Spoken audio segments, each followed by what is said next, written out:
for me, Okay. I think the first thing I thought of was a vision, and this was like you were saying about branding and Bitcoin Cash. It's Bitcoin Cash, a peer-to-peer electronic cash system, and I like that, or peer-to-peer electronic cash, because A, it comes directly from the white paper, B, it's Sure. very clear, and C, it also sort of naturally arose, right? So with BTC, they've kind of done this revisionist history and changed to digital gold, and they had to go through a bit Sure. of trauma to sort of centralize on that narrative. But at least now they're they're agreed on that, and that's yeah, And kudos to them. They did it.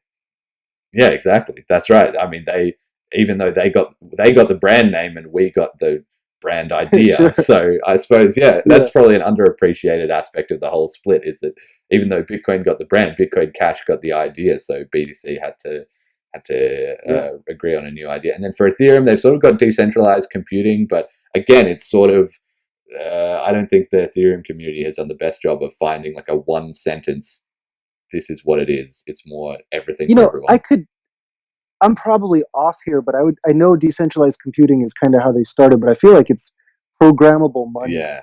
might be a little bit closer to what it actually is, which to me, that isn't very far off of the original goal Mm.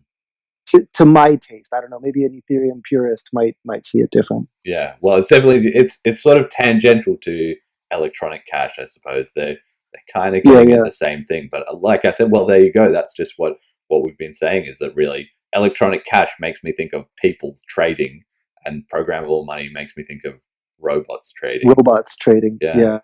So then, obviously, as well, number two, bigger is better when it comes to a community. The more people you have, just the better. The more spread out it is, the more everything. So that's not the key factor, because I tend to think of it more as a rate of change thing. Is if your community, it's better to have a small, passionate community that can then grow than to have a big community of people who don't really care or who are sort of marginally Right. invested. But on average, you want your community to be growing.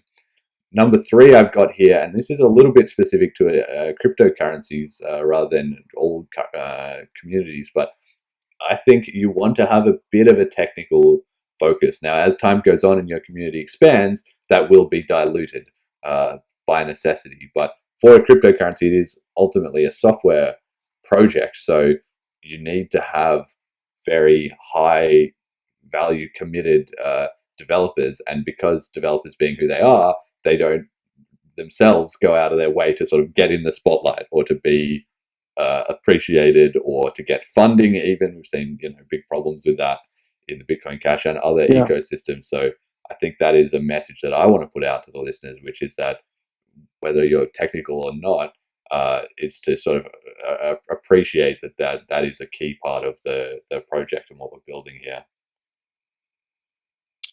I would I would like to say this nicely, but I think I have to just disagree a Okay. little Yeah. bit. I was gonna be like, no, I want to add something. No, Yeah. I don't. I think it might have been important. Like I'm kind of looking at cryptocurrency as like the first 10 years was Yeah. one thing, and now we're in like phase Uh-huh. two, and I see the things that helped us back then aren't going to take us to the next part, and so I think that developers have been given a lot of responsibility in cryptocurrency. They've been given a lot of respect, and I mean all of that's good. But I think what we need more than developers right now are entrepreneurs. And what I see when I see the quote unquote developers on these Ethereum projects, what I see is entrepreneurs who know how to Mm. code.